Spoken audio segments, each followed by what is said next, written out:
This is section 2.3, and we're talking about other set operations and their properties. Mainly, what this section is all about is intersecting sets, unioning sets, and then the complement of sets. And so those are kind of our three main focuses here. So let's talk about these one at a time. Okay, so first of all, we're going to talk about set intersection. So just stop for a minute and think about the word intersection. What do you think of when you hear that word?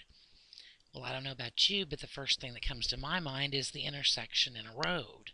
So, for instance, if I were to say the intersection of Harvard and 51st, then we would know exactly where that is. That would be at that intersection. So if I called you and said, "Hey, I'm in trouble. Can you come pick me up at 51st and Harvard?"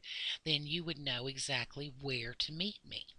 Although I didn't tell you which side of the street or which corner or whatever, which business. But anyway, just besides that, that would be the where those two streets meet. So I want you to keep that in mind as we go through this, because the word "and" is means the same thing as intersection.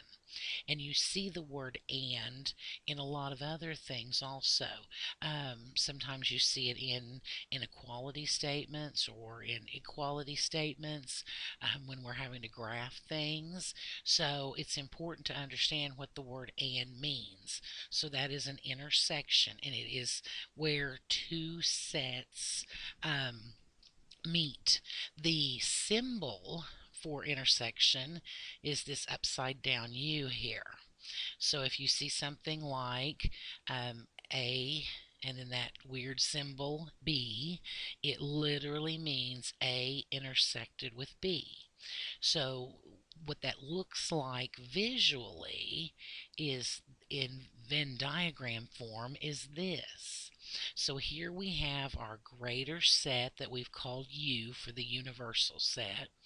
And inside that is a set of A and a set of B, whatever those things may contain. If we look at where A intersects B, it would be right in this section right in here, because that's where those things overlap or where they meet.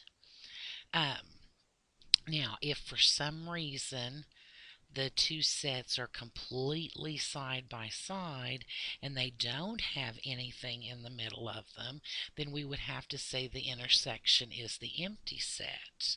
And that is called disjoint sets because they share no elements. All right, now let's talk about the union of sets. And so when I think of the word union, the first thing that pops in my mind is marriage, because you talk about a union as being, things that are put together. A marriage is joining two people. So it's the same type of idea with sets. You are taking one set and joining it completely and totally with another set. So that symbol is that U-shaped symbol that means union. So whenever you see something that looks like this, A union B, that's what that literally means. And if we look at it visually, then if we had that same universal set with an A set and a B set inside of it, if I were to join those two things together, it would be everything in A and everything in B also at the same time. So I guess I shouldn't say the word "and" because that's not true, but it's the everything in A joined with everything in B. Now, another way of saying the word union is the word "or." So think about this. A while ago, we were talking about, Harvard and 51st Street. So if I called you and told you that I was there, you would know to go to that intersection. What if I called you and said, "Hey, I'm on Harvard or I'm on 51st Street"? Well, that would be a lot of real estate to try to figure out where I was. I could be anywhere along Harvard or anywhere along 51st, and I didn't lie to you. So the word or is another way to say union, and that's where we take both sets and we join them together. Okay. Now, the last thing that we're really going to talk about in this section is called the complement. And the complement of a set means everything not in that set. So if we look at it visually, here's a Venn diagram. We have this universal set here, and this circle is the set of things that are in F, the set F. Everything outside of that circle would be the things not in F. So we call that the complement of F, and we use that notation there, which I probably shouldn't put a circle around it because I don't want you to think that it would be another circle. But the F with the